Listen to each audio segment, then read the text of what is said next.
Jobina, I spoke with a woman named Erin Bacchus, and she says she's been laid off 3 times now from the CDC, and at this point, she's not sure if she's ever coming back here.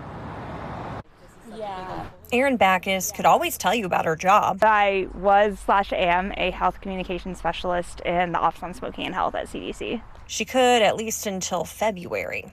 So I log into my work email, and sure enough, I had been terminated late Saturday night. They said for poor performance, which was not true. I had like a stellar performance rating and had recently been promoted. Bacchus earlier this year was caught up in an overhaul of the Atlanta-based Centers for Disease Control and Prevention.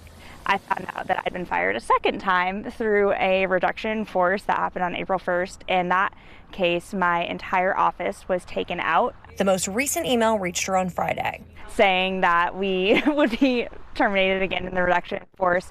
And that one, it was rescinded 24 hours later, but it didn't mean we got our jobs back. We're still on administrative leave. The president's government-wide reduction in force effort that began Friday is roiling the massive U.S. Department of Health and Human Services just 6 months after it went through an earlier round of cuts. Hundreds of CDC employees, including Bacchus, were impacted, though some of their firings were reversed after the agency called a system glitch. We're going to begin. Today, the National Public Health Coalition and the union that represents CDC workers called on state leaders to step in. I am terrified for the public safety of our country. The U.S. funds the most brilliant minds in the world to conduct cutting-edge science.